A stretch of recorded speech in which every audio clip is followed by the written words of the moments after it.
Am I on? There we go. Thank you, Scott.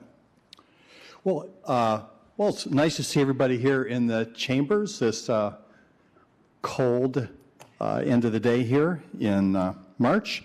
So I want to officially open this meeting of the Kalamazoo City Commission, the Committee of the Whole meeting for Monday, March 18th, 2024. First order of business, roll call. Clerk Borling.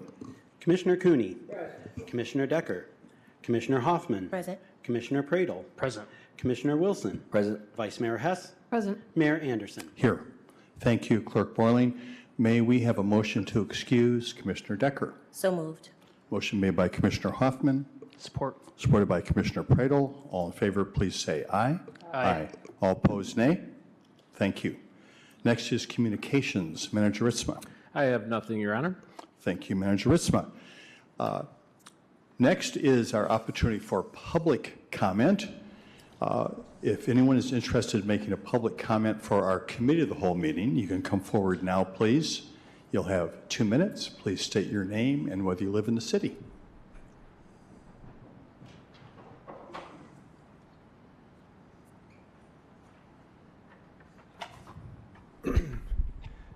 Doug Levistow. I live over in Westwood.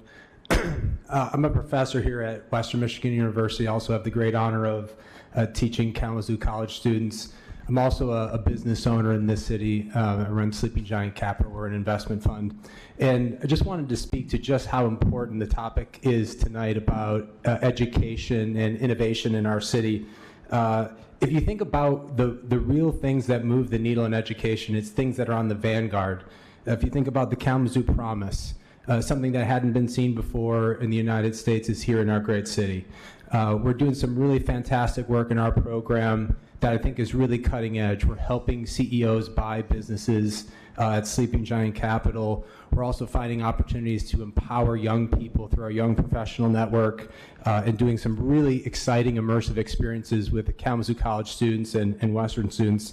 I just wanted to quickly recognize 3 students who came here tonight, Emily, McKenna, and Jake. These are 3 outstanding Western students who on this project were engaged with this semester to retain young talent. They came up with the really innovative idea of bridging our universities and downtown with bird scooters. And so you're going to see a new solution for micromobility in this town because of these great students who are really entrepreneurs and setting the stage, I think, for some more exciting innovation that came out of our educational institutions. So it's just a really important topic. It's the topic that is going to move the needle for our city. It's the topic that's going to move the needle for our country. And just wanted to really support and recognize the leadership of the great institutions here and the fine work of our students to make Kalamazoo the education city. Thank you very much. Next, please.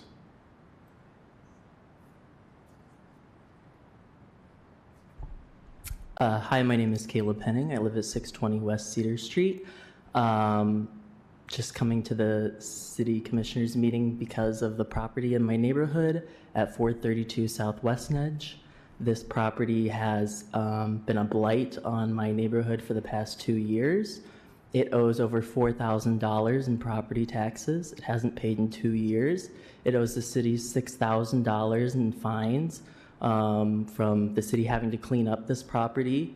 The owner of the property, Katrina Fox, does not live in the city. She lives in Portland, Oregon, and has totally neglected her duty to take care of this property. Homeless people live on the front steps, and it's not their fault that they don't have a place to throw their waste away. I understand that. But it's really frustrating to see this property that has 5 units that could potentially house people sit completely vacant when there's people who are literally sleeping on its front doorsteps who do need a home.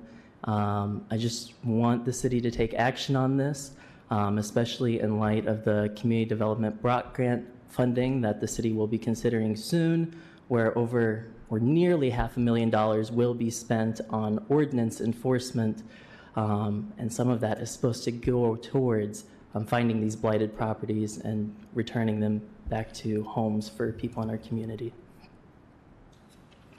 Thank you. Is there anyone else in the chambers who would like to comment at this time?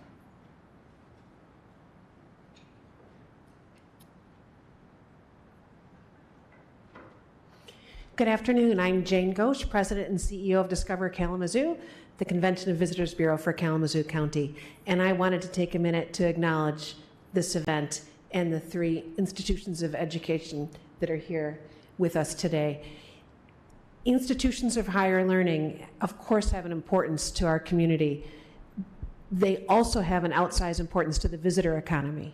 And as you've heard me come here and speak before, the visitor economy here in Kalamazoo County, almost $700 million of economic impact annually, and supports 9% of county jobs.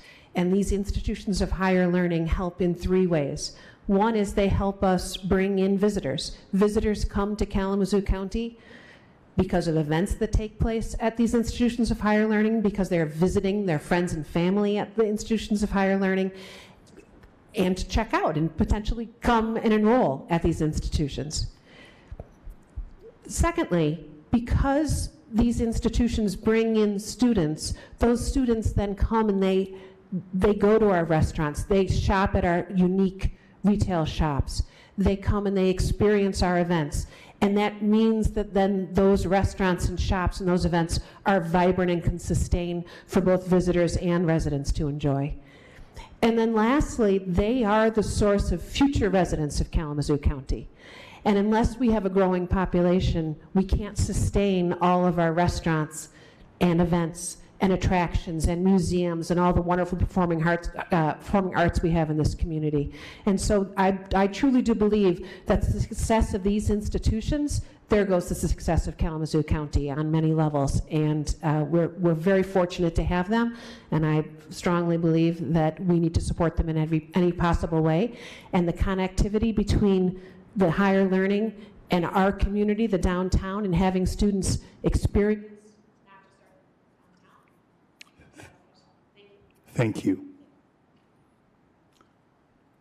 Is there anyone else in the chambers who would like to make a comment for our Committee of the Whole meeting this evening? Okay, seeing no one, just a reminder, our business meeting does start at 7 o'clock. There's also an opportunity to provide comments to the City Commission at our business meeting at 7, and you will have 3 minutes at that time. Should I turn it over to you at this time, Manager Smith? Yeah, sure. Thank you, Honor. Actually, I'm going to turn it over to the Vice Mayor, who's going to introduce our guests and be the MC for this evening. Thank you, Vice Mayor Hess. Thank you, Mayor. I'm just so excited. I'm just so excited for this moment. Welcome, Presidents Washington, Montgomery, and Gonzalez. Thank you for taking time out of your busy schedules to be with us to prepare these important words that we're going to hear tonight. I realize how difficult it is to get you all together in one room at the same time, in the same place. I appreciate you for saying yes to this Committee of the Whole and to those who have worked behind the scenes to make arrangements both on the city end and through all of your institutions. In the interest of transparency, as a retired professor from Kalamazoo College, I believe that education has been, is, and should be an accepted and celebrated primary value of the city of Kalamazoo. Asking you, as the leaders of our at the top of the education pyramid in Kalamazoo, to share your intersection with the city is necessary to shine the light upon how education is the bedrock of who we are. I'm a proud alumna of WMU with my master's degree, and one of the first jobs I had when I moved to Kalamazoo was teaching volleyball at Kalamazoo Valley Community College. Please know that education is so much more than college and university degrees.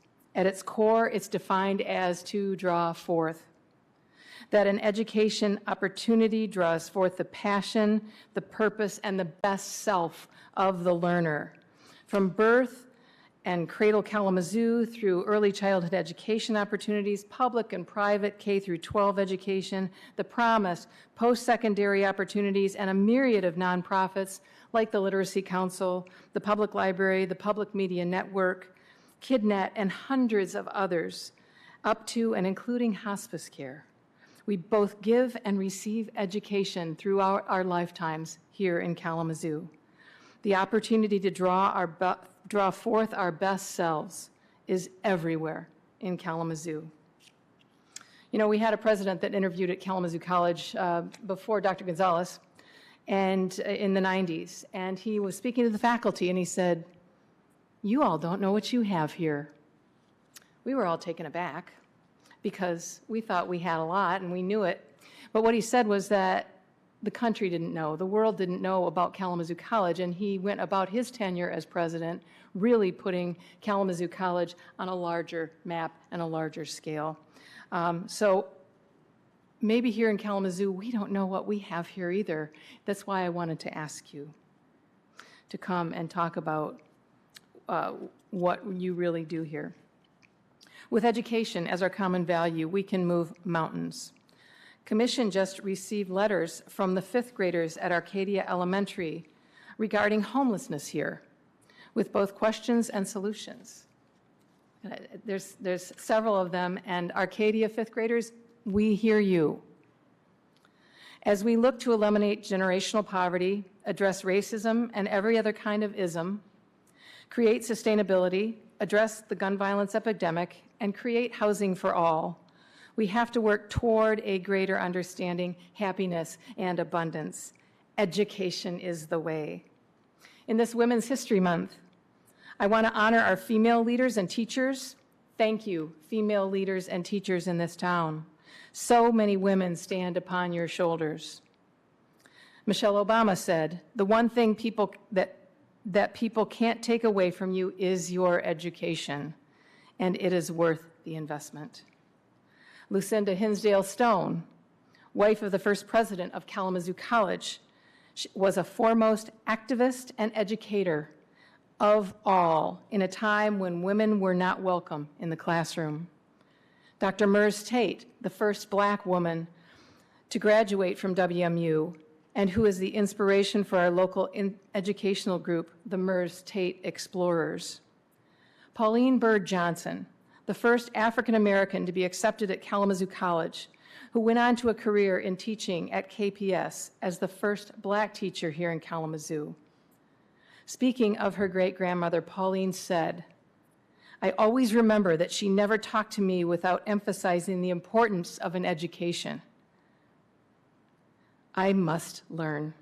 The only salvation for Negroes in America was education, was learning, and if I learned things, nothing could make me a slave.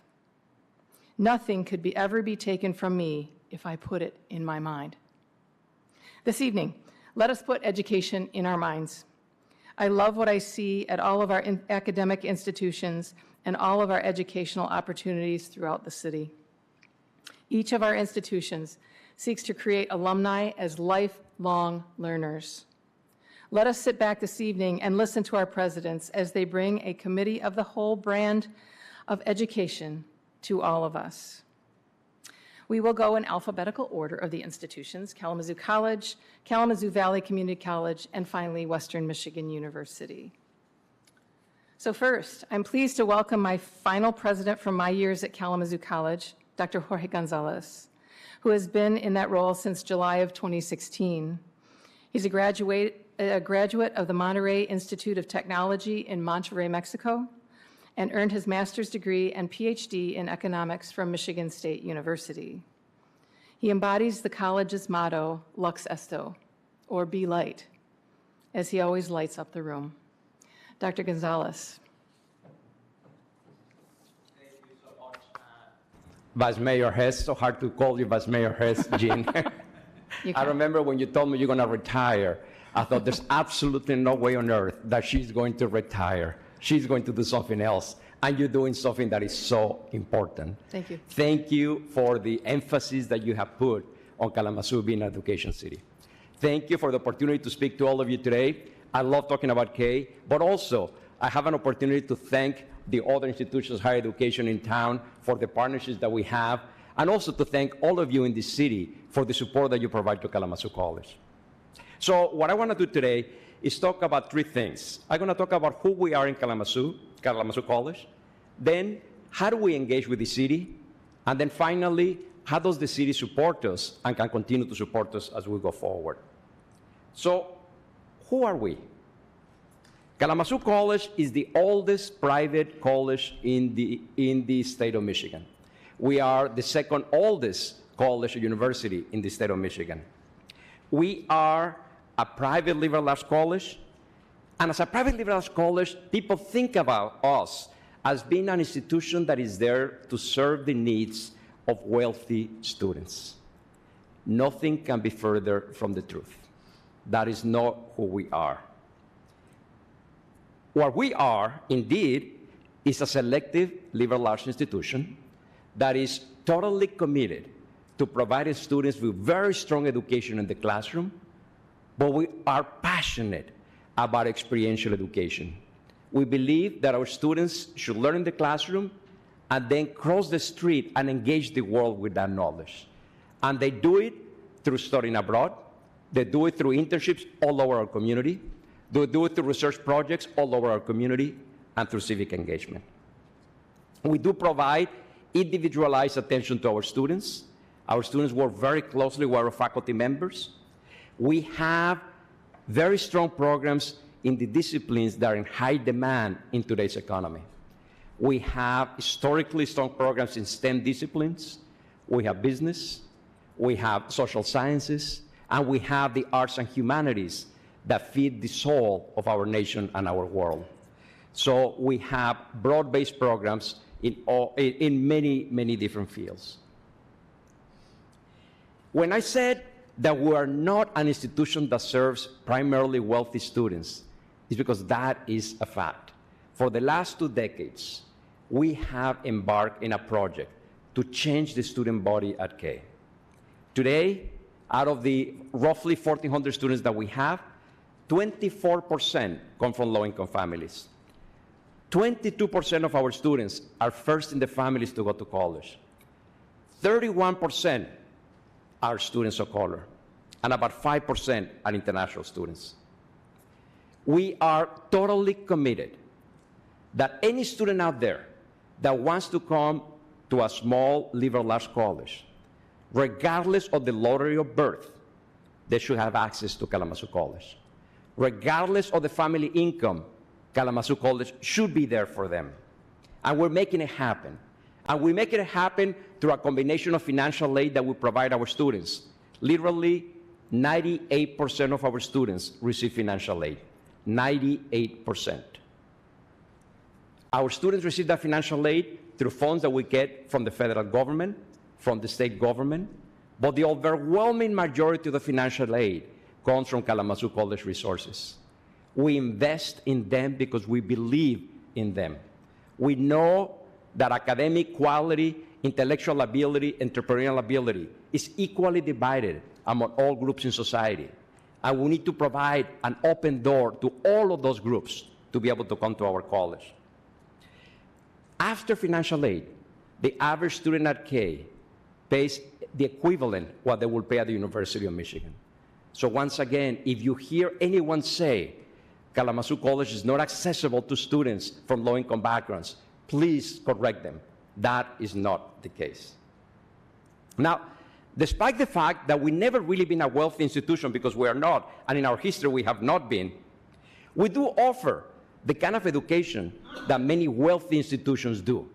Institutions that have endowments, which are 10 times our endowment, provide the kind of education that we do. We do have to pay a lot of attention to the recruitment of students, to the retention of students, and also, in order to do what we do, in order to have the doors open to students from all backgrounds, we do need to raise a lot of money for scholarships and financial aid. And not only for scholarships and financial aid, we want to make sure that every part of the Kalamazoo College experience is open to all students, regardless of their ability to pay. We want them to have the ability to study abroad, to participate in sports, to do internships, to do research in whatever they're interested on. So in order to make this happen, we are in the closing months of our Brighter Light campaign. The Brighter Light campaign that originally had a goal to raise at least $150 million, but we still had quite a few months to go. We had about a year to go, and we were already at $150 million. So at that point, we decided we need to raise the goal. So our current goal is to raise at least $190 million. This will be by far the largest campaign we ever had, and we are getting ever so close to it.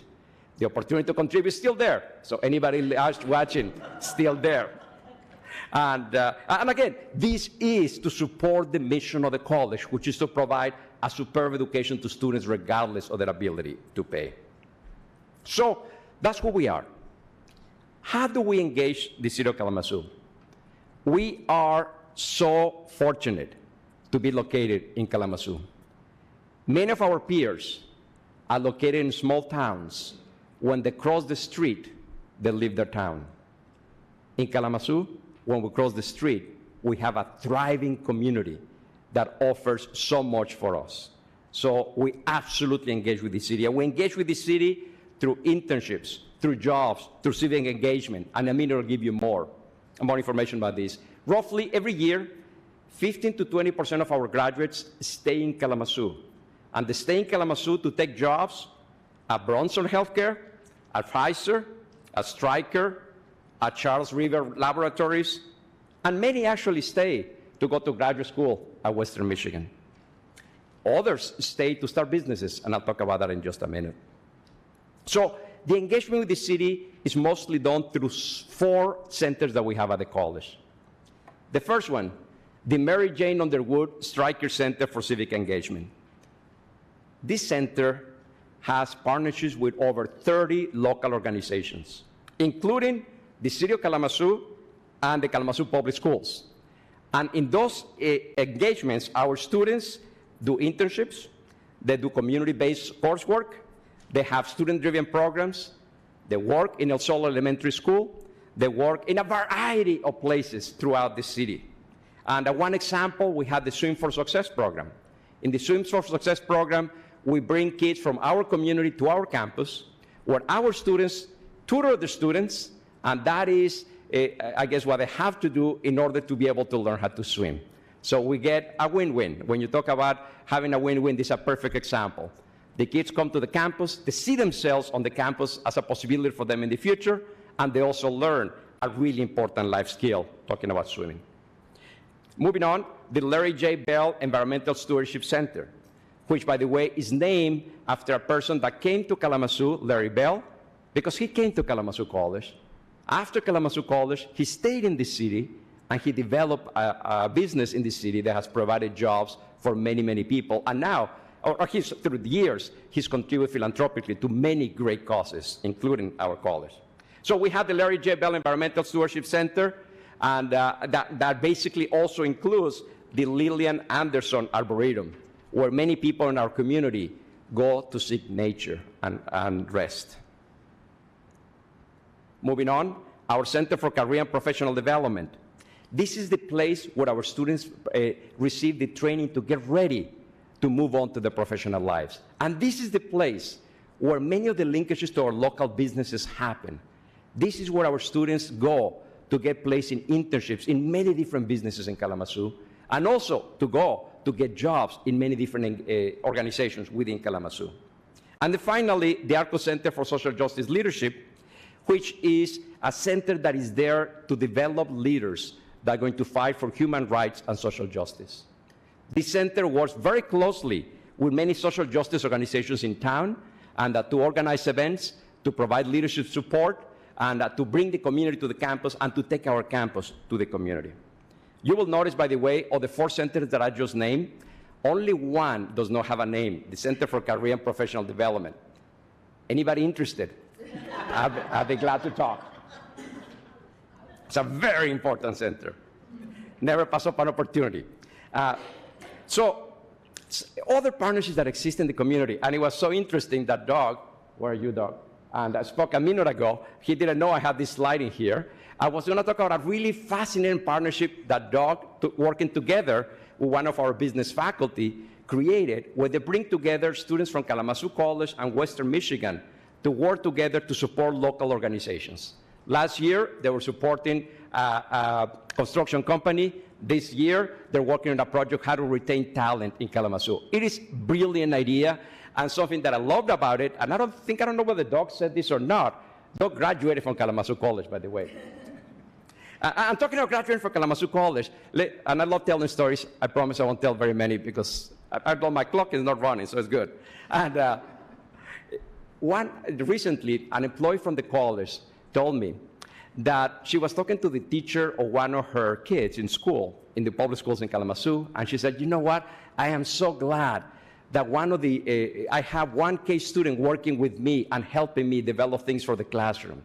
And obviously she was excited to hear that, and she was telling our employee because she knew she worked in Kalamazoo College, and she wanted her to know that our students are making a difference. Beyond that, this particular employee, one of her other kids that also go to school in Kalamazoo, and her teacher is also a Kalamazoo College graduate. Now, why do I tell this story?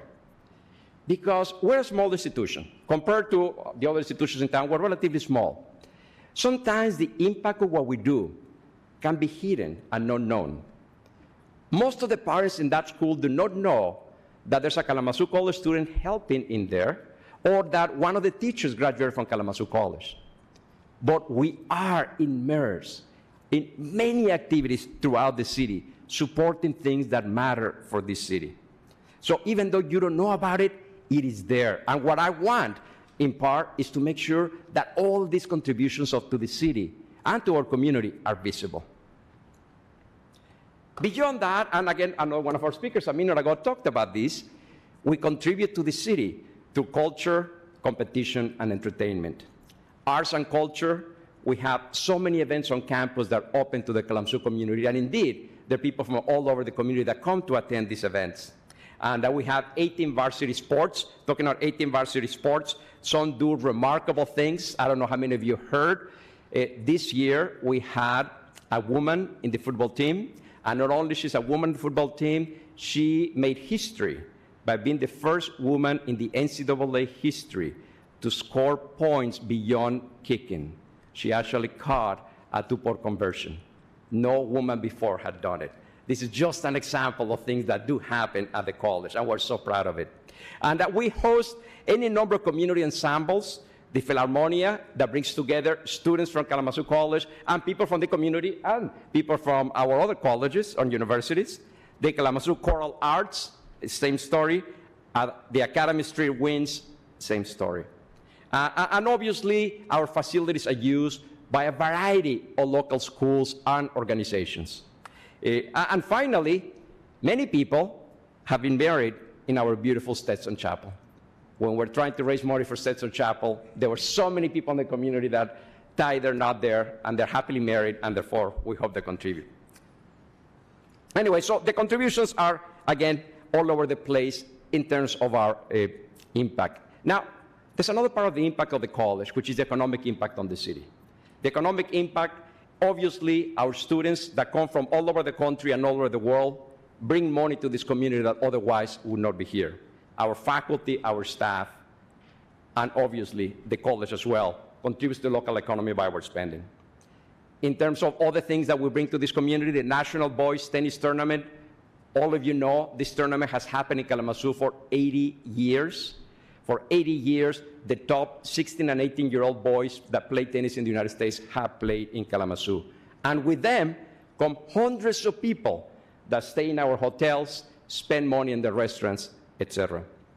We also have, as I said before, alumni that have come to this city and stay here, starting new businesses and creating jobs and economic prosperity for the city. And finally, I want to thank you, because recently we revised our master plan, our campus master plan. We made sure that the campus master plan fit well with the Imagine Kalamazoo 2025 program that you have in place, but you were very gracious in accepting our campus master plan. We worked closely with the community, so by the time we came to you, the community was solidly behind us in terms of what we wanted to do with our master plan. So that's how we engage with the community, in a few words. A strong K undoubtedly makes Kalamazoo stronger. And because of that, and you recognize that, you have been very supportive of the college through the years. Our facilities are absolutely linked to everything that is happening in the city, and we're very grateful for the open door that Jim, David have had with us. Anytime that we have something that we need to do with the city, you have been there for us. I really appreciate it. What else can you do as we go forward? First, please share Kalamazoo College story with the community. Make the invisible contributions to the city visible to all. When you hear misstatements about who Kalamazoo College is or who our students are, please correct them.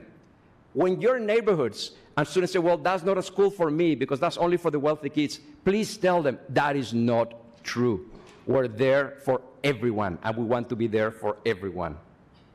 But by the way, we're there for everyone, and we're so happy to have so many students from the Kalamazoo Promise that Vaughn is going to speak in a minute about it, that come to the college, and it is fantastic to see them there. So again, help us make visible the impact our faculty, staff, and students have on this community. Advocate for K. As you speak to different people and foundations, tell them how amazing the college is and why it's worthy of their support. Include us in your solution building processes. As you're redesigning the city, and Jim is fantastic about doing this, talk to us about how can we contribute to solving the problems, whether it's traffic flows, whether it's the new event center happening in downtown Kalamazoo. Anytime that something big is happening in the city, please always ask, has Kalamazoo College been involved, or how can Kalamazoo College be part of this partnership? So as you think of all the different things that happen in the city, we want to be there. We want to be working along with all of you. As I said, a strong K makes Kalamazoo stronger, but also a strong Kalamazoo makes Kalamazoo College more stronger. It is such a fantastic partnership. We've been together for about 190 years. We expect to be together for many more centuries. Thank you so much for the opportunity to speak to all of us. It's truly a pleasure.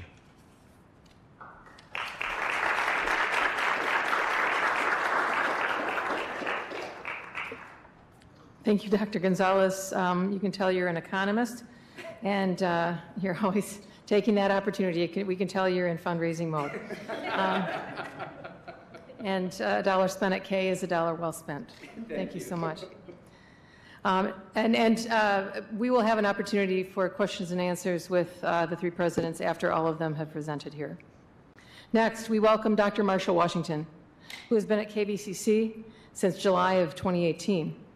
He was the first one in his family to earn a college degree and has said his parents' blue-collar jobs and work ethic inspire him every day. He's instrumental in many local boards and organizations. And as a matter of fact, I just saw him at the Communities in Schools Gala a few months ago, or last month. He's a true champion for our community, and he is helping our young people realize their dreams. Dr. Washington.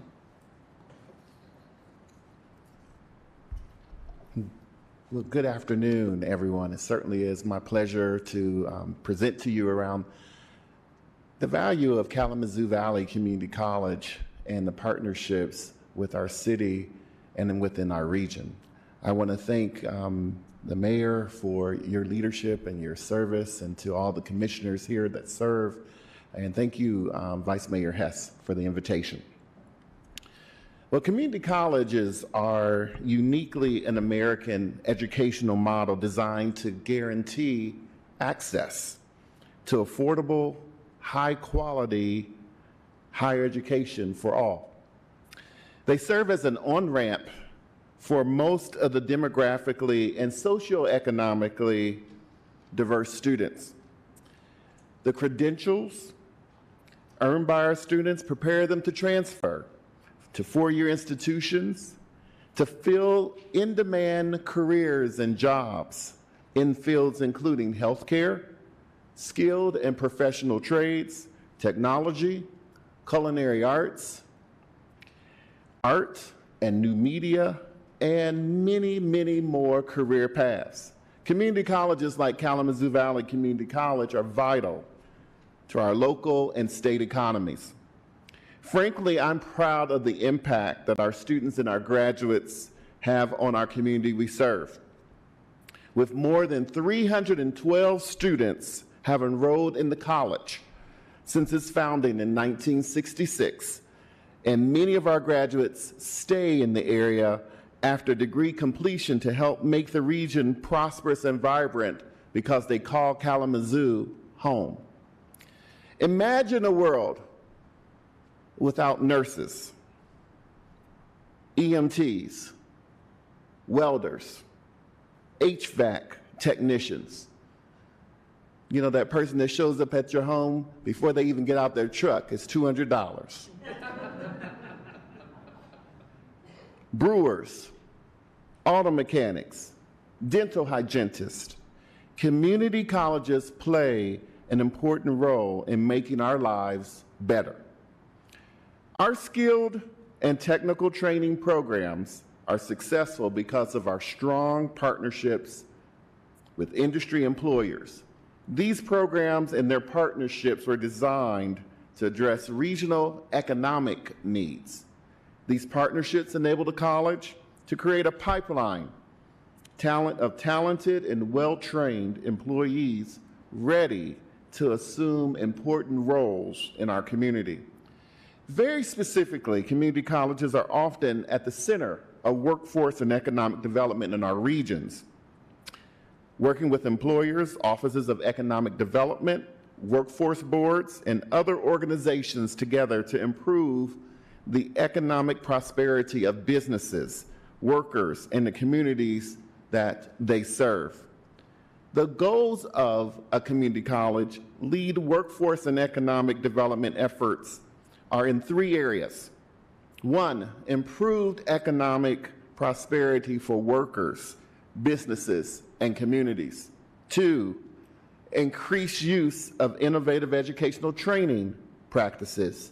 And finally, building and sustaining high-quality programs and services supportive of regional economic growth strategies.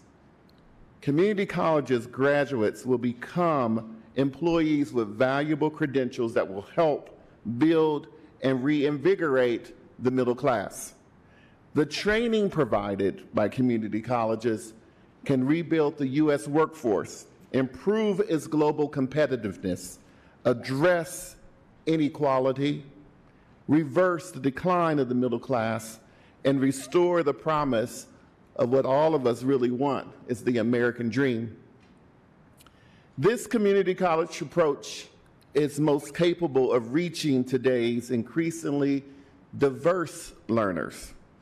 Because community colleges have open access to all who apply, lower tuition rates, and wraparound student supports, they are the most diverse and inclusive segment of the higher education spectrum. Across the nation, community colleges serve a large proportion of women, African Americans, Latinx, Native Americans, LGBTQA+ students, and students with disabilities. Community colleges are uniquely positioned to foster an environment that honors, respects, embraces the full diversity of students and learners accessing post-secondary education and training. Well, at Kalamazoo Valley, the average age of our students is 25 years of age. 12% of our student population identify as Black or African American. 8% is Latinx. Slightly more women than men are enrolled at the college. 79% of our students are enrolled as part-time students. Did you hear me? 79%. That's almost 80. So it's not just a typical full-time student. And many of our students are first generation in their families to attend college. I'm proud to share that 1 in 3 households in Kalamazoo County have or taken classes at Kalamazoo Valley. Over the past 58 years, more than 312 individuals have enrolled in at least one class at Kalamazoo Valley. Over the 58 years, nearly 44,000 Kalamazoo degrees and certificates have been awarded. Our Kalamazoo Valley Community Foundation provides more than $800,000 for students each year. The college has granted nursing degrees to more than 60,000 individuals over its history. More than 450 individuals have been awarded business degrees since the establishment of the college. Kalamazoo Valley alumni reside in 50 states, as well as Canada, Finland, Germany, Ireland, Malaysia, Venezuela, and Qatar.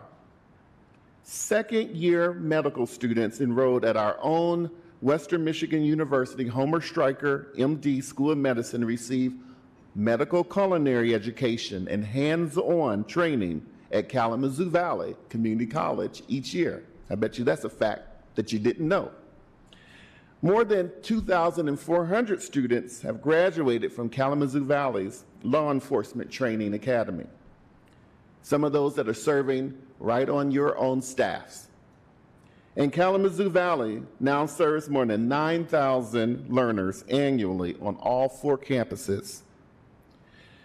These community college graduates have significant impact on our world around them, and we're proud of them and their accomplishments.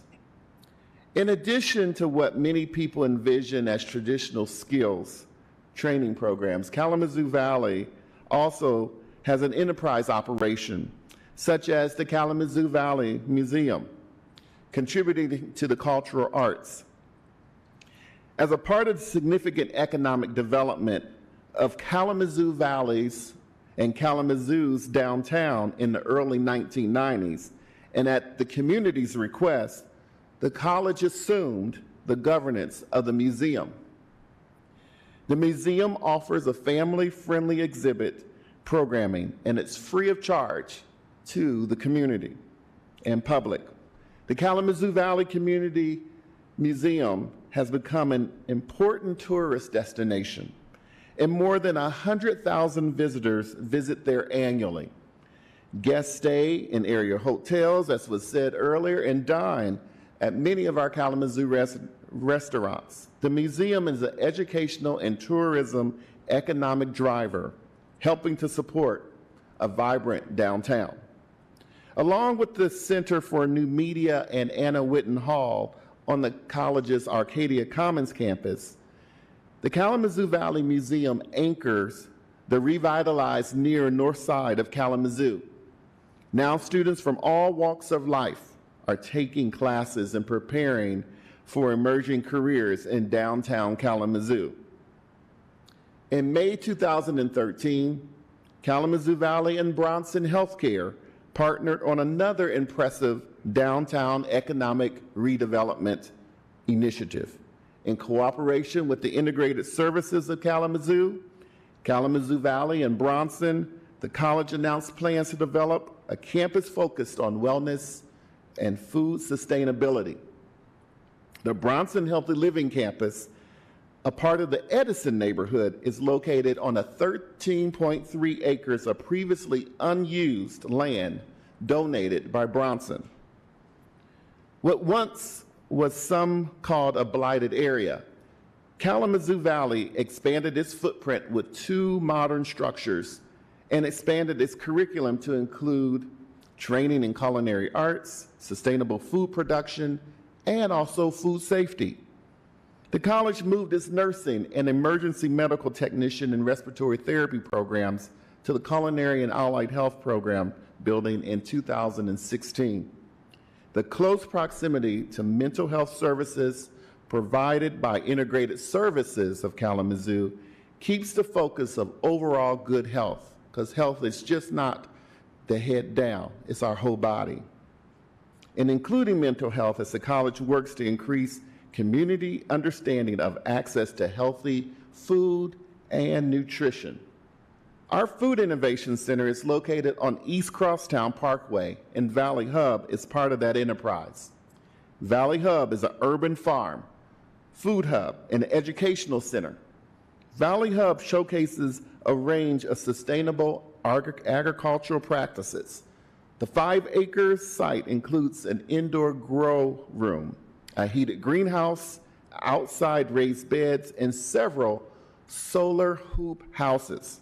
The Food Hub is a licensed food processing facility equipped to produce fresh-cut fruits and vegetables as a range of production scale. The facility also offers a visitor center and a 30-seat classroom. The Valley Hub works with local farmers to provide a steady supply of locally sourced foods for Bronson local public schools, and a number of area restaurants and markets. And many people come out and purchase sometimes what you can purchase at the store for $6, our herbs, which are only $2. So come on out and get a deal. Did you know that the college operates 2 student-run restaurants in our Culinary and Allied Health building? At the Harvard Meal Cafe Restaurant 418, our students gain unique insights into the benefits of creating palate-pleasing and healthy meals incorporating many foods grown at the college's Food Innovation Center. The college is preparing students with a solid understanding of the concepts of food as medicine and a farm to table. These competencies will serve them well in careers in local restaurants, in institutional settings, or as food entrepreneurs. Our student-run restaurants also feature student-crafted beers. Yes, I did say beers. These student brews continue to win national awards, and we are proud of their success. Throughout the academic year, the college hosts Taps on Tuesday. Again, this is an invitation, allowing the public another opportunity to experience the creations of culinary brewing students. Today's not Tuesday, right? That's tomorrow. Among other accomplishments, our college's educational and service enterprise is increasing awareness about food insecurity and access to food as a social justice issue. Kalamazoo Valley Community College students are not immune to food insecurity. In fact, in 2020 student financial wellness survey that we conducted, 20% of our students reported that they experienced some type of food insecurity on a weekly basis, translating that nearly 2,000 of our students are sometimes going hungry. Being hungry can deeply impact the students' educational efforts and outcomes. For some students, food insecurity can lead to choosing between buying groceries and paying for classes. To help address the need, the college started what's called the Valley Food Share program in March 2019. This initiative was designed to meet the immediate needs of Kalamazoo Valley students. Subsequently, a grant from the Oakland Foundation has allowed the program to continue, but also to expand. Funds are used to purchase food, to create shares. Each share contains fresh fruits and vegetables grown or sourced through our Valley Hub. Canned and boxed goods often are purchased from Kalamazoo Loaves and Fishes and other food products. To reflect the college's belief in their transformational power of food education to improve the health and well-being of our community, recipe cards based on the food we share are also included in those food shares. In addition to the degree and certificate program providing a college credential, the college provides competency-based training. Competency-based training, our career training academies include our wind turbine technician program and our new School of Cosmetology and Barbering.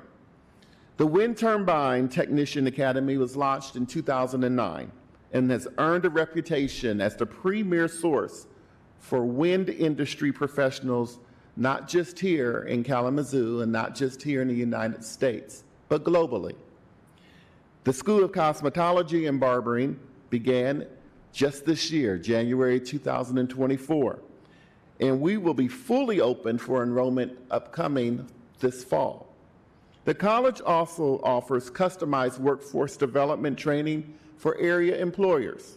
Staff works closely with industry partners to ensure training aligns with employment needs of the region. This training is offered in person, online, or at the sponsoring business location. Kalamazoo Valley provides resources for learners of all ages. The Early Middle College program allows students to earn an associate or certificate at little or no cost by completing a 5th year of high school.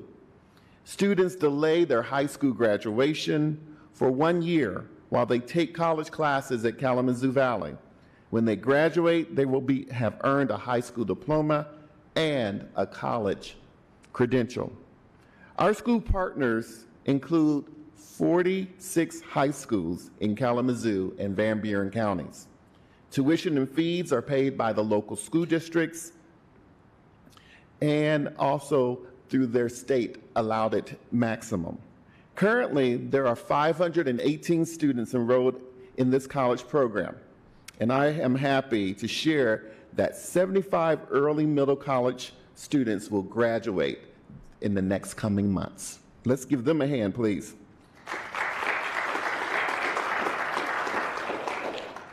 Dual enrollment is another way that the college is providing teaching and learning for all ages. More than 850 students are enrolled in our dual enrollment program. These students often take classes preparation for full or part-time enrollment at the college. After high school graduation, anticipation of transferring to four-year institutions like Western Michigan University. In February 2021, attending college as an adult got a whole lot expensive. Less expensive, let me say that, thanks to the Michigan Reconnect Scholarship Program. It's the largest tuition incentive initiative in the state's history. The program was designed to ensure that 4.1 million Michiganders that are 25 years or older and without a college degree are able to earn a tuition-free associate degree or skills certificate. Most recently, the state expanded this program to support those who are age 21 or older so that they can also achieve a certificate or an associate degree tuition-free. The expanded program will expire November 15, 2024, so it is one that is important that we need to get the word out, that those students who are 21 years of age or older just needs to apply for the Michigan Reconnect program. Since its inception, 987 students have received Michigan Reconnect scholarship funds at Kalamazoo Valley. Another 130 students have taken advantage of the recent Reconnect expansion. This is what we're talking about, economic impact. Speaking of scholarships, nearly 8% of Kalamazoo Valley's student population are Kalamazoo Promise students, with 529 Promise students enrolled in the fall 2023 semester alone. To meet the needs of even more college degree-seeking students, Kalamazoo Valley is collaborating with other community partners in an initiative we call the Kalamazoo Valley Accelerated Associate Degree Program, KVAP for short.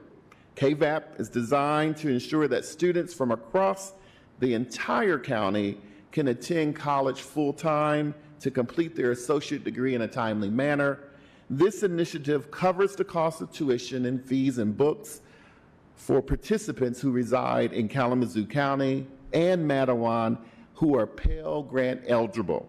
In addition to the financial assistance, students benefit from intensive advising and career pathway guidance. Students enrolled in our KVAP program continue to thrive and make great progress toward their achievement of their goals. The persistence of these students are often very inspiring to me. Earlier, I asked you to consider a world without trained healthcare workers and skilled trades professionals. Not a pretty picture, right? I also am pleased that in December 2023, Governor Whitmer signed Public Act 321 of 2023, authorizing the state a capital outlay funds for Kalamazoo Valley to support our plans to build an expansion of our auto technology program and to renovate existing technical trades learning spaces. This project reflects our commitment to providing a modern, innovative learning environment for both our faculty and students in technical trades.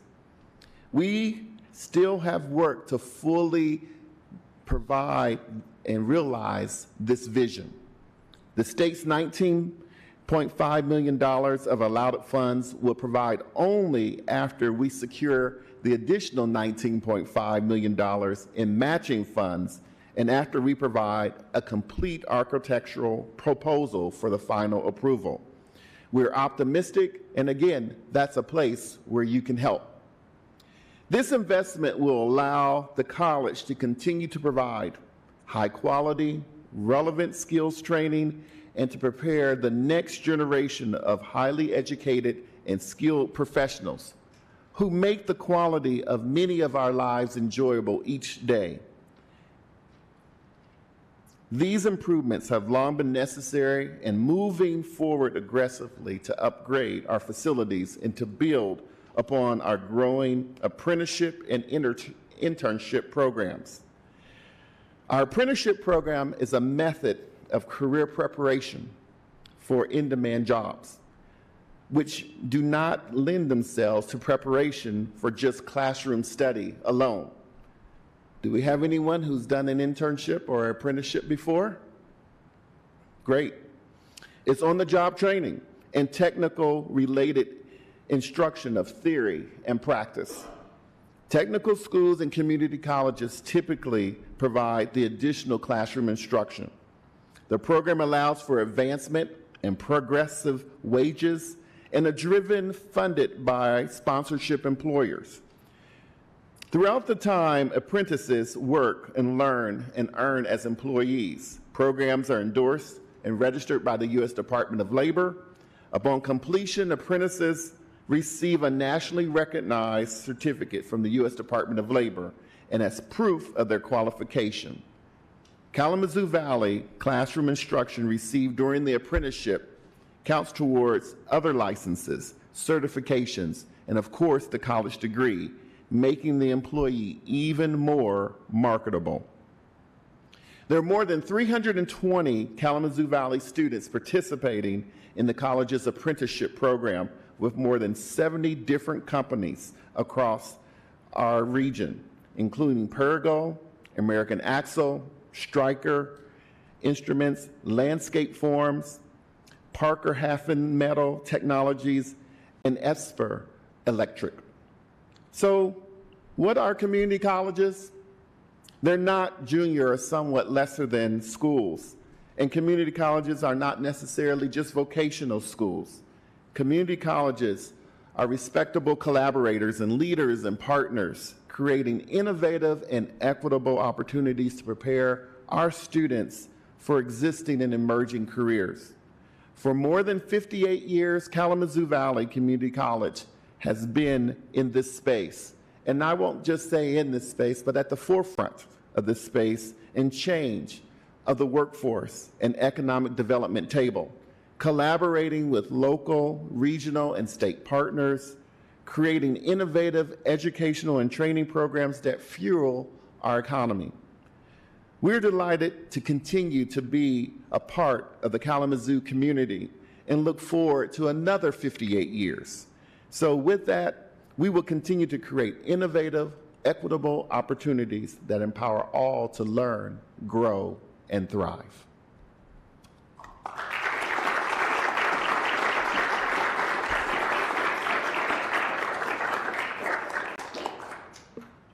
Thank you so much, Dr. Washington.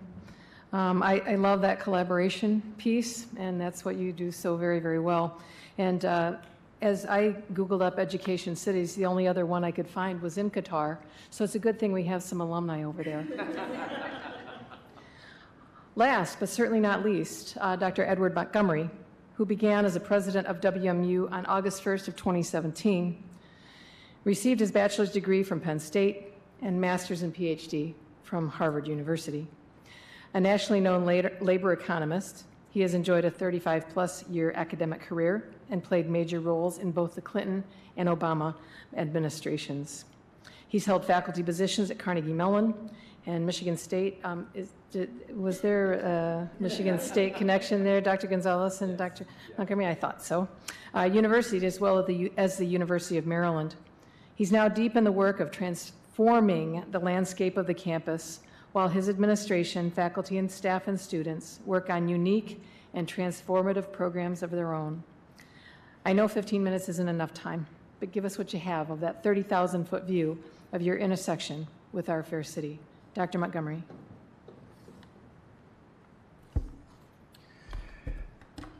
Thank you, Vice Mayor Hess.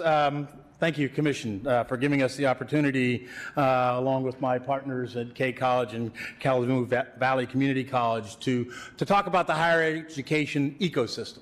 That's really what you have here, represented by these three distinct institutions, but similar institutions. Similar in that we share a common commitment to our students and advancing their future. Higher education is part of a broader ecosystem, which is the education ecosystem, which starts at pre-kindergarten all the way through. And each part has to be healthy for the whole to be healthy. As we need strong primary and secondary schools, you need strong higher education institutions, because that's part of the future for our community. It's part of our future for our community as individuals. It's part of our future for the community as a collective. There is no single factor more important in determining the outcome of individual success than education. Nothing is more powerful than education. If you think about for an individual, it determines your earnings, it determines the likelihood of what job you're going to get, it determines the likelihood of whether you'll stay employed, it determines longevity, it determines whether you'll be a voter, it'll determine to whether you're going to be a homeowner. All of those things are positively impacted by education, and in particular, higher education. For higher education, we add about $1 million to earnings, and we add about 8 years to life expectancy. Higher education is a powerful tool for individuals, but it is also a powerful tool for the communities in which we live in. If you want to know which areas are having growing incomes, which are having low unemployment, which are attracting businesses from abroad, which are growing businesses within their community, the single best predictor of how that community is doing is what's the level of the educational attainment within that community. And particularly higher education plays an important role. If we think about the future, are we going to move to a world where we need less education? Or are we moving to a world where change is happening more and more rapidly in different and more unpredictable ways? We have never heard about AI and ChatGPT and all those things just a couple of years ago. Brookings Institute did a study that said 85% of the jobs that will be created in 2030 don't even exist today. How are we going to prepare our citizens? How are we going to prepare our students for that future if not through education? And so if we want to be viable today, but we want to think about our future, there is nothing more important that you can invest in than having a strong educational ecosystem, which all of us play an essential role in that. And so it's a pleasure to be able to talk about Western's role in that ecosystem and in this remarkable town. As the education city, Kalamazoo really has a remarkable history of achievement. If you think about this town, which has had higher education for nearly 200 years, it was the place in which publicly provided high school education was first put on the map. It was the place in which over 120 years ago, Western was created. 50 years ago, Kalamazoo Valley Community College was created. It is the home of the one and only Kalamazoo Promise. It is the home of Western Medical School. All these things are in our little town. It represents what this town saw hundreds of years ago, that there's a power to educating our children. There's a power to having educational institutions. And the community has time and time again stepped forward to make those investments, to make those things possible. Western would not have existed except for leaders in this community getting together, going and fighting other towns for who would be the representative for the western side of the state for teacher education. Why did the people from Kalamazoo do that? Because they saw the power of being able to educate their children for their future. That nothing would be more powerful than creating the teachers that would work in rural schools and urban schools, and that would propel this town forward. And so they came forward and they lobbied for it, and they won it from the state. They not only did that, they made the land available for the university. State did not give us the land. The citizens of Kalamazoo provided the land that became Western Michigan University. And so we came from this community and the values that were seen in this community, and we embody that as our North Star, that we are dedicated to providing a place where our students can grow and prosper and fulfill that dream that our citizens saw about the power of education. Student success is goal one. It is our North Star. Having students come to the campus is nice. We don't succeed unless they succeed. We want to see every one of them walking across that stage. We want every one of them to have gotten a holistic, high-quality education. We want every one of them to be prepared to have a career that advances them. We want them all to be able to be good citizens and live whole lives. We realize that that preparation involves body and mind as well as educational skills. That's part of the educational product that we're trying to do. That's what our goal is. We want to be one of the top public universities for graduating students, for retaining students, and having them succeed. Our goal over the course of the next 5 or 6 years, next 10 years, is to become one of the top 3 institutions in the state in that regard, because of our commitment that comes from our mission, so that all may learn. We want both our averages to be up, but we also are very attentive to attainment gaps. We want to make sure that our students of color, our Hispanic students, our Asian students, our African American students are achieving at the same rates. We want to be leaders in that regard too. And so our commitment is to all of our students and having programming that allows them to succeed, get good jobs, have fulfilling careers. We do it on a broad variety of ways. We have 250 different graduate and undergraduate programs. 250 different graduate and undergraduate programs in our business school, health school, education school, aviation school, a whole range of different graduate and undergraduate programs to meet the needs of individual students and to be responsive to the changing world that I talked about. The world is changing, the careers that people are looking, our curriculum is changing, and thanks to our faculty, we're continually investing in making sure that the educational experience that we give our students is responsive to today's employers and future employers. We realize that education has gotten more and more expensive. The state is providing a smaller and smaller share of higher education dollars to public institutions, both in Michigan and around the country.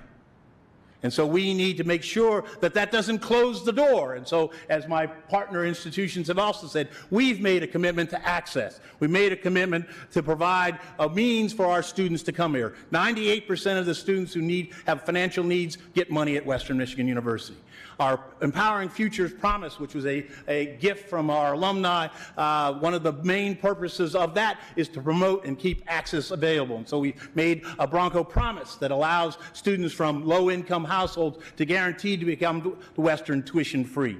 That's part of our commitment. Not only can they come to Western tuition-free, we provide housing scholarships, and then we help them along the way while they're in the school. So access is more than just opening the door. Access is more than giving a scholarship. It's about giving opportunities and making sure that they can fully participate in the student experience.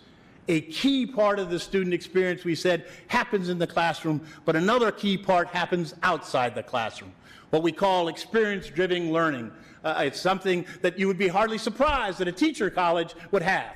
Teachers have been doing practicums and student teaching since we started in 1903. But we're making it part of our DNA, not only in education, not only in the health professions where you might expect it, but also we want to make sure that it's found throughout the university. And so Doug LaPesto and Derek McIver were here talking about Sleeping Giant Capital, another great example of a program that's run out of the business school. We do now in partnership with K College, where our students get hands-on experience taking the lessons they learn from finance professors, from leadership professors, from management professors, from accounting professors, and actually helping companies buy other companies and make that transition so that we have lots of intergenerational, multi-generational companies around this community in Western Michigan. That's our strength. But when the founders get ready to retire, how do we keep the business in town? Sleeping Giant Capital is part of the answer of how do we help those businesses make the transition from one generation to another. It helps the community in the end product, and they've already leveraged several companies started, but it gives our students a laboratory, a really unique laboratory to actually do hands-on business stuff. We've got another program that we are running with the state police, cold case program. It's helped solve already 2 murders, 2 real murders that had gone unsolved for over a decade. Our students in criminology program working with the state police have helped solve those murders. The state police believed in that program so much, they're putting their own appropriation into making sure our students get paid internships so they can have more of them. That's the kind of programs our kids are getting hands-on experience. Paper engineering, all of those students in paper engineering, not only do we run our own production facility where we make paper, environmentally safe paper for places like Starbucks, but the students get to learn how you do paper engineering, how you make that safe and environmentally sustainable. And every one of those students has a job by the time they're done because they've had multiple internships.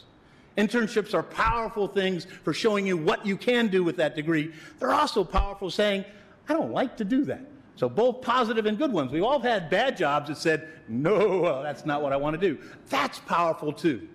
Internships are incredibly powerful. Experience-driven learning is incredibly powerful. We've invested this year in a new program to increase the number of experience-driven learning opportunities. We got faculty to start up new programs. We've given money for faculty to grow existing programs, and we've invested in 22 new of these programs, accelerator programs or startup programs to advance experience-driven learning. We got 22 different faculty who put together ideas around how we could enhance that.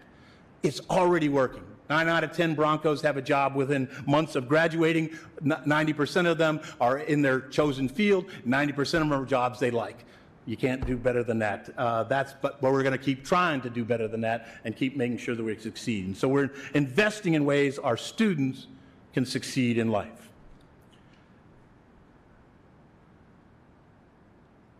As our students succeed, we have an impact on the community around us. As I said, we wouldn't exist without Kalamazoo and the people in Kalamazoo. As Kalamazoo goes, we go. We are enormously proud to live in a community which is ranked continuously as one of the best college towns in America. That's an asset for us. There's no doubt about it. That's an asset for us. It helps us attract students from Chicago and Detroit and around the country. And around the world, indeed. About a quarter of our students are actually come from outside the state, and so we serve as a bit of a magnet. We get a little over 22% of our students come from outside the state. We bring talent here. We're also a magnet that sticks. Only about 14% of our students leave the state. So we're a net importer of talent. In fact, of all the public universities in the state, we're the biggest net importer. Of all the public universities in the state, we're the biggest net importer. We bring in more talent than we send out. There are other big schools who bring in more talent, but they send out even more. We're the biggest net importer of all the public universities in the state. People come here, they like Western, they like Kalamazoo, they like Michigan. It helps with that challenge that we're all facing of how do we deal with a shrinking population.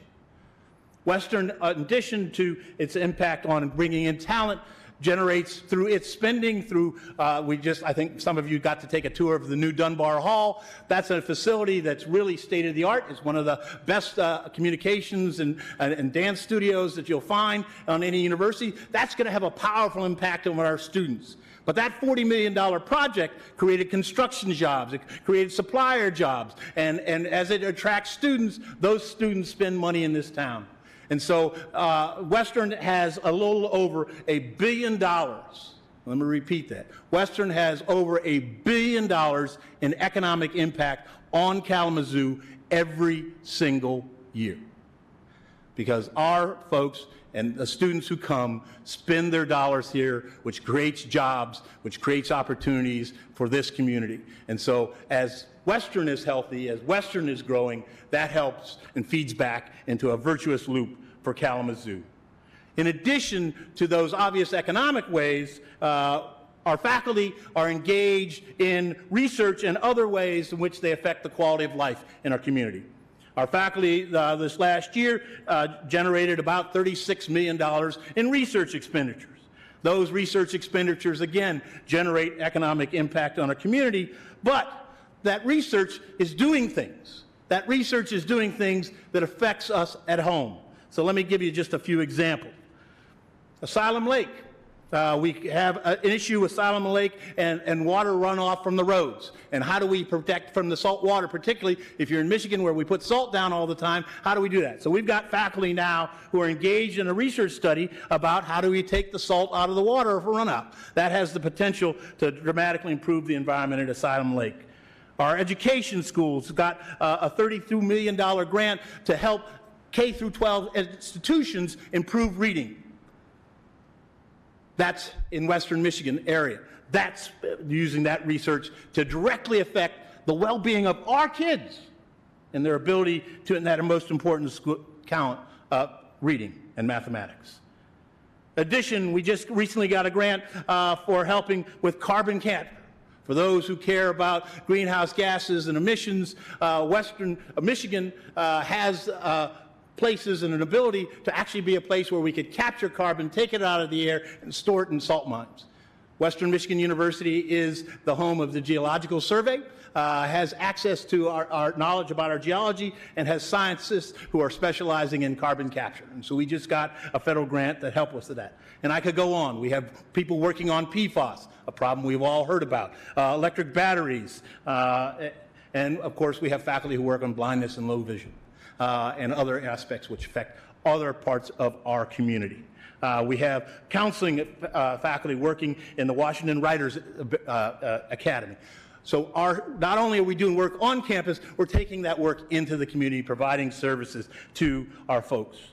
The healthcare, and I mentioned that we have health professions. We also have our unified clinics. Our unified clinics bring together everything from PT, OT, audiology, vision, working on trauma, working on autism. All of those are centers that are run around our health school. All of them treat residents of this region. All of them treat over 10,000 patients each and every year. 10,000 patients each year are treated because of what's going on at Western. I think Jorge referenced, both of my colleagues referenced art and entertainment. Our Miller, Dalton, and other fine arts theaters put over 750 performances annually. We are the hosting institution for the Gilmore Keyboard Festival. These things, that art enriches us all. Makes music sweeter, makes art and our souls come alive. We are part of that environment for our community. We recently did a Carnegie Foundation for the Advancement of Teaching rates universities about whether they're engaged universities, and they count the number of hours of student engagement, faculty engagement with the town that we live in. They estimated that in 1 year, Western faculty, staff, and student invested 1.34 million hours in the community. And of course, then there's sports for those who like sports. We bring hundreds of thousands of people for our athletic, everything from football to hockey, who doesn't like Lost and Lunatics and all that environment too. So again, all part of our culture. And so whether we're thinking about our research, our healthcare, the arts, community engagement, Western is intricately involved in making Kalamazoo a better place, and as Kalamazoo is a better place, we're a better place. And so we have this symbiotic relationship. We're talking about collaborations, how we work together to make this community a better place. Examples. BTR, the Business Technology and Research Park that we have down by the engineering capital facility, is brought in over 1,400 jobs, $150 million in investments on this, and 22 different companies are located there. They're creating jobs for citizens of our region.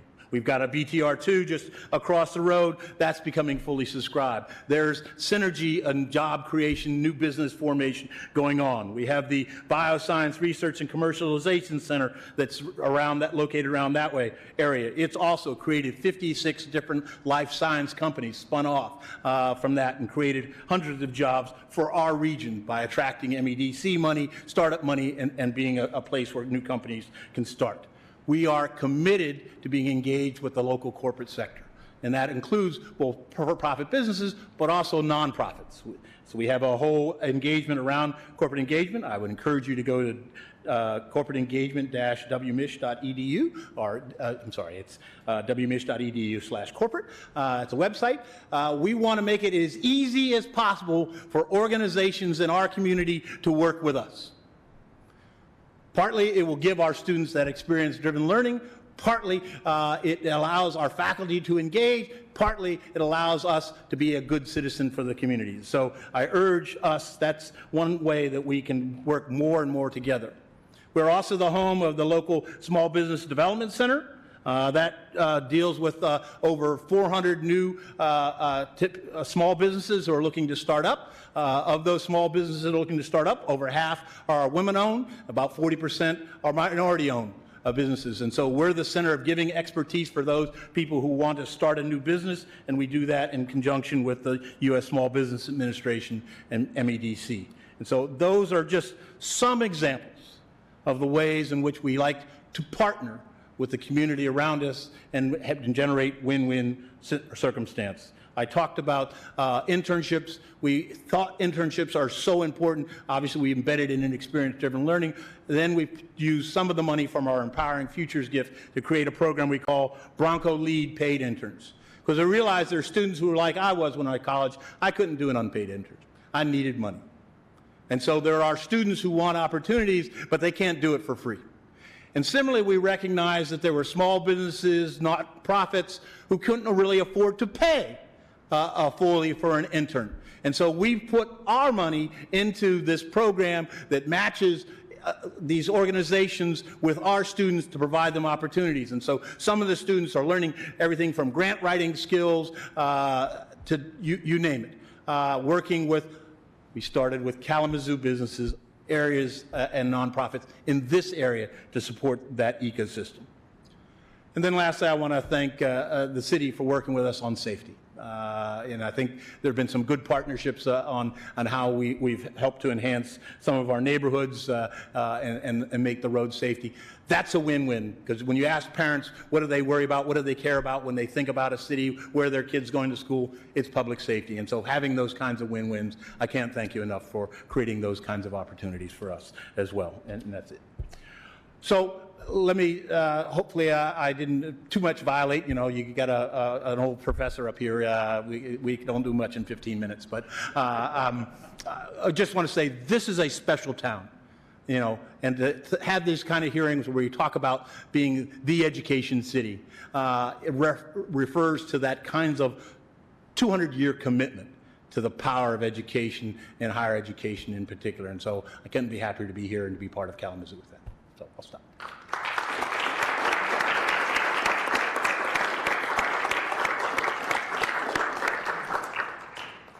Well, as you can see, there's no shortness of enthusiasm among the leaders of our educational institutions here in Kalamazoo. Thank you for that, Dr. Montgomery.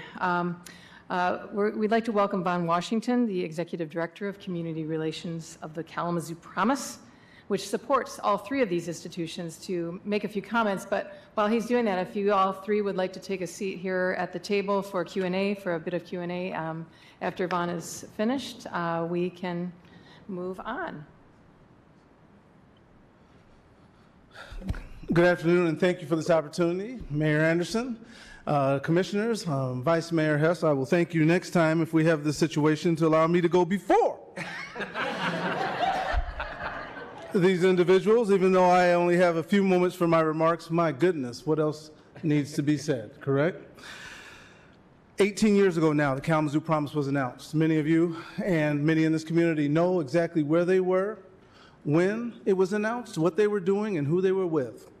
They know who they called immediately after, and they know the reaction that it gave them.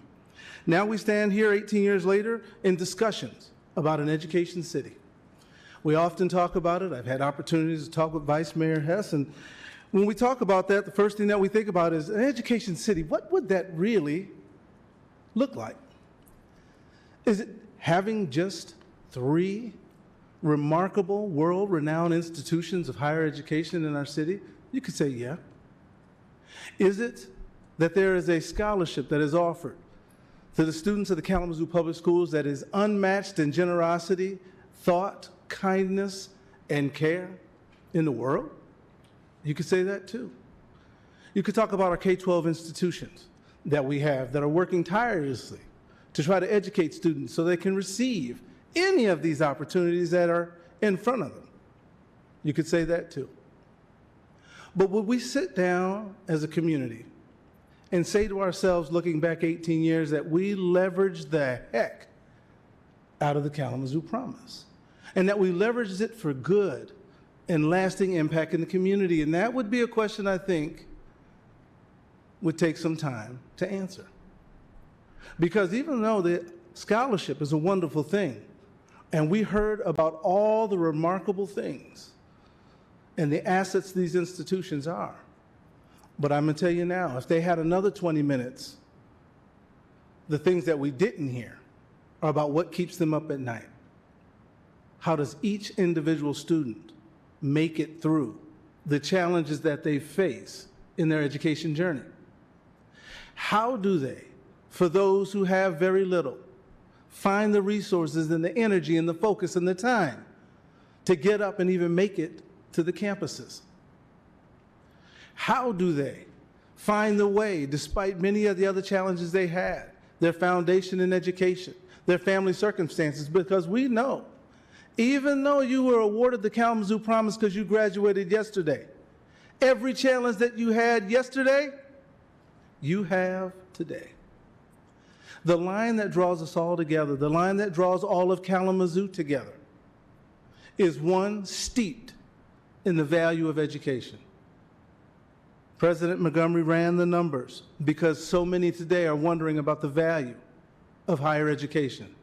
I think it was clearly explained today why education is necessary for an individual to live a productive, healthy, and enjoyable life. I mean, really think about it. Education is our only human capital strategy for our nation. Imagine a world without it. Imagine a United States without our educational system. Really, it's chaos. It's our strategy, and in Kalamazoo, we have an opportunity, and those who have invested in supporting that opportunity for thousands. Over 10,000 students have used the Kalamazoo Promise. Today, over $200 million has been invested in human capital.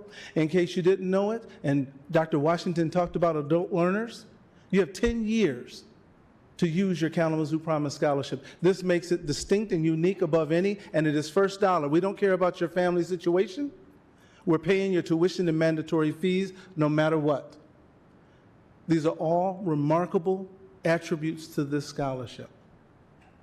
It gives us the opportunity to be at the intersection between K-12 and higher education. Each one of these individuals could stand here and probably talk for hours about the partnerships that they have had with many of you, sat at tables with literally everybody here, whether it be on a board, whether it be on a committee, whether it be on an effort to try to help move students forward. It's been remarkable. And I hope that we will get around the table and we will be able to say we leveraged that. We are an education city because we did this, we did that, we did the other, and we leveraged the remarkable gifts that have been given. That really, I think, is the challenge to us, to see where we want to go. Vice Mayor Hess, how we make it an education city, how we fill in those gaps that someone might try to, poke holes in if we want to go out and claim it. Because to claim it, we have to really be living it. And I think we're closer than we think. We have great opportunity to do a number of things. The Kalamazoo Promise has been described as a community strategy.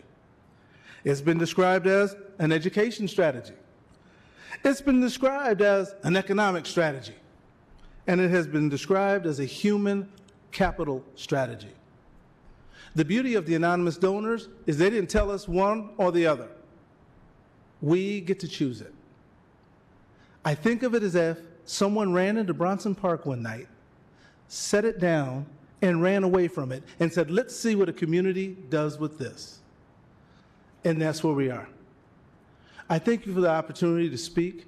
I thank you really for the opportunity to be in the same room with these three remarkable individuals that are leading these institutions and give us every opportunity to change the human condition.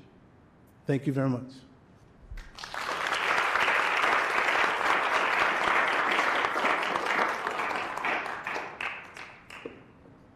Whew. Thank you, Vaughn. Thank you. We have a few moments for questions. What do we have around the dais here? Do we have questions for our presidents, comments, suggestions? Mayor, if you'd like to take over here. Thank you, Vice Mayor. Questions or comments, commissioners? Yeah, Commissioner Wilson. I just want to thank you all for coming. For those that don't know, I am a Kalamazoo Promise recipient. It's actually one of the main motivators that I had for going to college. Getting some experience outside of Michigan, but bringing that back and coming and paying it forward. So, to your point of Kalamazoo, having one of the best education ecosystems, from all the way down to lower education to higher. I'm totally in agreement. And one of the things that I'm hoping to accomplish, while in my role, is to help to increase the utilization of the Kalamazoo Promise. It's such a blessing, but because especially a lot of first generation or would-be first generation college students don't know what that experience would be and the doors that it would open for them in the future, quite a few of them aren't taking advantage. And some of the partnerships that you guys mentioned and programs that you mentioned to provide that exposure, I think does wonders for, setting that child on the right track to take advantage of that scholarship. So again, just wanted to thank you for your time today, and I'm excited to work with you. Thank you, Commissioner Wilson. Other comments or questions, commissioners? Yeah, Commissioner Pradle. Thank you, Mr. Mayor. Good to see you all. Thanks for being here tonight. I just want to take a second just to note a few things about each of your institutions that just I've encountered and wanted to make sure to uplift. So one thing, I'll start with K College. Our Chief Operating Officer and our City Planner, Laura Lamb and Christina Anderson, are both K College grads. You talked about the immersion in the community. They're actually going back and teaching coursework with the students, teaching people and trying to get people excited about being in the public sector, doing the work that we do. I wanted to uplift Building Blocks, which is a really well-respected organization, was founded and started by students and faculty at K College. In fact, the organization that I run and lead, Community Homeworks, was co-founded by a K College grad. So, the work that you are doing in immersing students, there's something in the water there. And so I just wanted to make sure to uplift that as well. For WMU, I just wanted to compliment the students and the way that they've led in recent years. We know, and as long as I've been alive, and certainly when I was a student, it's always been a challenge with safety on West Michigan Avenue. And students, especially in the winter months when snow-covered sidewalks and people are trying to walk in the roads or late at night coming back from parties. And, we had a couple of students who were either injured or killed in the last couple of years. And the students really rallied to make change in their neck of the woods. And in fact, when you drive on West Michigan Avenue, on that intersection of Howard and West Michigan Avenue, there's a concrete barrier in the middle. And that was an idea from students that the city of Kalamazoo implemented at record speed, one of the fastest turnarounds I've ever seen us do in terms of response to safety on a college campus. And I recently had a chance to talk to your dean of students. I didn't realize that she is the individual, when a student is injured or passes away, that contacts families to let them know that something has happened to their child. And she thanked the city of Kalamazoo and the students for their work to collaborate and work together because she knows that that's going to have an impact and prevent her from having to make those calls in the future. But I really want to make sure that it's heard that the students and petition drives they've done, we have funding that we've just allocated for lighting improvements and other safety enhancements in that stretch, and it's really was student-led and driven, and it really speaks to the leadership. And you said it best in the recent tour that WMU was named one of the top 100 institutions in the country that generates leaders in this community. And of the last 30 years on the city commission, there's been half of those years have had a student body president at Western serving on this dais. So I think that's very much true. I wonder. I also wanted to make sure to talk on KVCC and as well, my nonprofit that I work with. We have been looking to hire a couple internships recently and a couple full-time and part-time positions. Some of the most impressive students who've come forward with digital marketing and media studies, hands down, were KVCC grads. And so, I think that the quality of students coming from there, and also recent gingerbread house contest downtown, the winners from that were the students from the culinary school, and so I'm just so incredibly proud to see the work that the students do and the work that comes from the institutions that you each lead, and it speaks wonders to your leadership. Some things of all commonalities I wanted to make sure to uplift as well is that something that I even remember as a student leader on campus is the strong desire to link our campuses to our downtown and how integral that is. And I really, with every fiber of my being, believe that in the next 5 to 10 years, we are going to be the preeminent community in the state. And I think we're already on our way there. But I think one of the biggest conduits is going to be making that connection, making sure that people can safely get down here and feel safe when they're down here and contribute to the vibrancy of the downtown, whether it be the arts at KNAC, or whether it be the arena in sports, or whether it be employment at one of our restaurants. I think it's critically important. I also wanted to just emphasize just to all of us and everybody who's listening, as well as the importance of enrollment. You spoke to this, but your enrollment is really, at the end of the day, when you talk about that economic vitality and people want to stay and live in our community for their life, is feeding that pipeline of people who want to come to Kalamazoo and do it. And when we're all traveling, making our trips down to Texas, or spring break coming up for all of us, if we could just take a second and go out and make sure we all get a t-shirt from each of our 3 higher ed institutions and make sure we're out there wearing it, I promise you there will be people who stop you at the airport or stop you on the streets and say, hey, I know somebody who went to KVCC, I know somebody who's a Bronco, I know somebody who's a Hornet. And that can make a huge lasting impact to have a conversation and inspire the next generation of people who want to come here and come to school. And so we all as a community, all of us as leaders, play a huge role in making sure to talk up the great higher ed and learning here that we have in our community. So that's all I had. And one last thing I added on here as well. So we are going to be reinstituting neighborhood presentations. We have 22 neighborhoods in the city of Kalamazoo, and we want to make sure that we have a conduit and strong communication. One of the things that I mentioned to the city manager and the chief operating officer is I think it's critically important that included in those presentations that we invite to come speak to us are student leaders from the institutions. And so please be on the lookout for those invitations to encourage your student body to come here and share what's going on in their neighborhood. So thank you. Thank you, Commissioner Pradle. Yeah, Commissioner Hoffman. Thank you, Mayor. Thank you all for being here. I just wanted to lift up and make a few comments for each of your institutions. From 2006 through 2008, we had a K College student that came and did an internship at the Next Door Shelter for Women. And so that relationship continues on, so thank you for that. Dr. Washington, thank you for doing the work on the Blueprint for Peace with the outreach worker curriculum that is being put into place for our gun violence initiative. And I have to also say that there's a lovely woman who does my nails, and she has applied and she's ready to go to work. So I just wanted you to know, look out for her.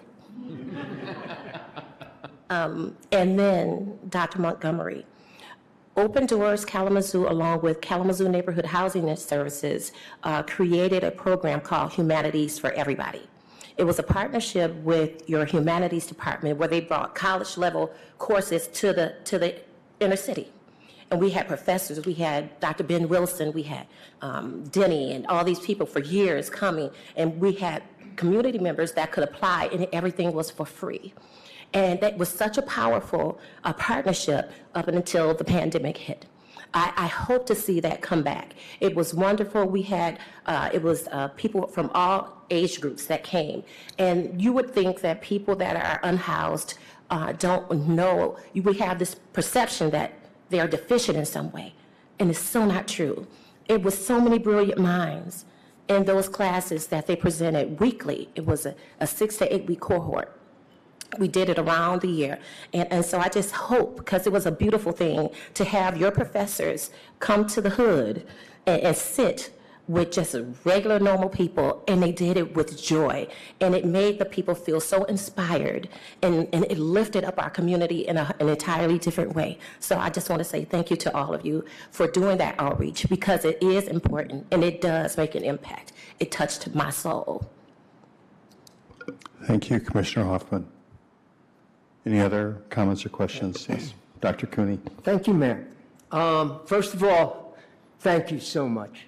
Thank you for being here today, and thank you for all the wonderful things you're doing in the community. I mean, how impressive it is just to hear you speak. And Von Washington, as all the lifeblood you've poured into this community to get kids to the promise and help them when they get through, appreciate it so much.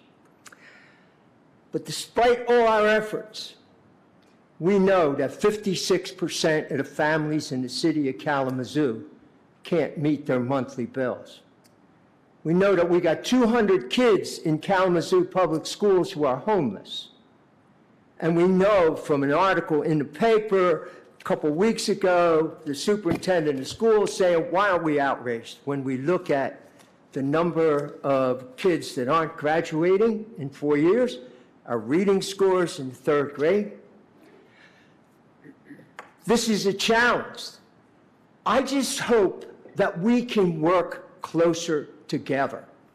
When I heard you were coming, I started looking at university community partnerships around the country. And it's impressive what colleges are doing in conjunction with the community. You know, I've been a teacher for 54 years. I've been teaching at Western Michigan University for 47 years. So I think I know the value of education. I got some of my students sitting out there, one who I taught 30 years ago. And I know the difference that those students make when they go into the community. I can see, I used to bring some of the basketball team down from Western to Washington, to Edison Elementary School. And they would work with the 4th and 5th graders there. And the first thing they would do, these big guys, one was one of the leading scorers in the country. These big guys would come in the gym and they'd sit those kids down. The first thing they said, did you do your homework? Can't play, you didn't do your homework. And they would look up to those kids and they would inspire them. So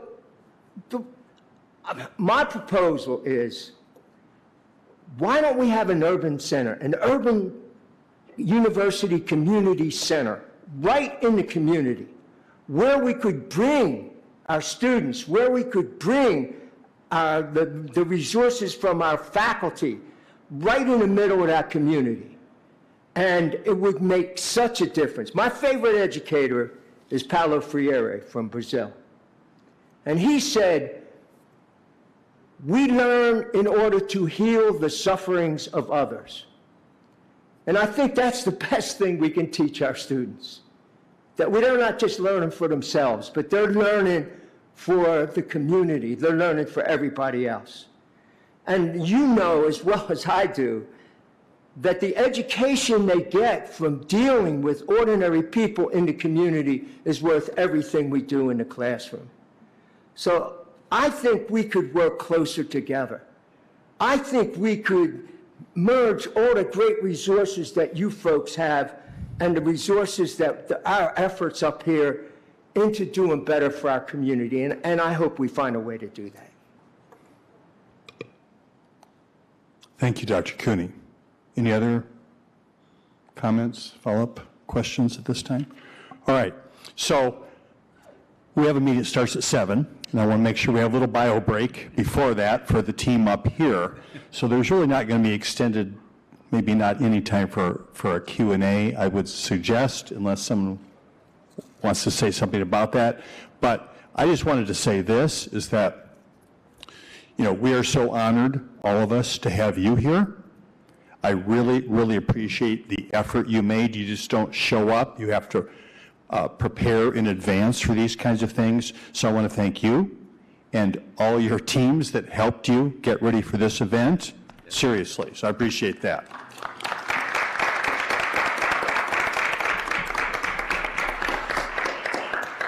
So I've had the honor of sitting one seat or another up here for 18 years, and this is the first time we've done this. And we do talk on Washington Jr. about being an education city. Been talking about that for a long time.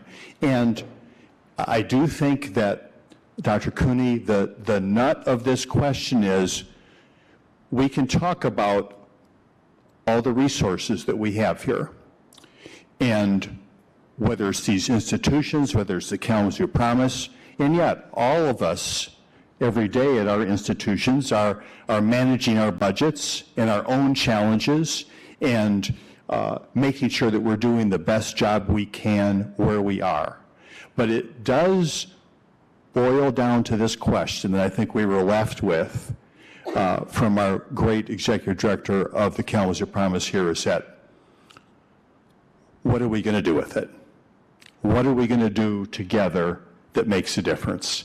And I think those are not answers that we will have here in the next 2 minutes, and I know we have ideas, but I'm really hoping that, thank you, Vice Mayor Hess, who actually organized us having this get together, that this is really a kickoff for continued conversations, how about we can make sure in Kalamazoo that this education city, the sense of opportunity and hope for individual success and community success is something that we can all manifest together and play our part and be proud of the work that we're doing. So thank you so much for your efforts. Thank you again, Vice Mayor Hess, and we'll keep this work going. Thank you so much.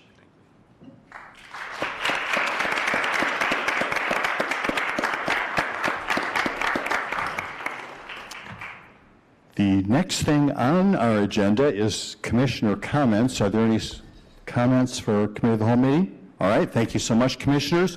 Just a reminder, we do have a business meeting that starts at 7 o'clock. Another opportunity for commissioner comments there, as well as public comments. See you in a few minutes. Thank you again. We are adjourned.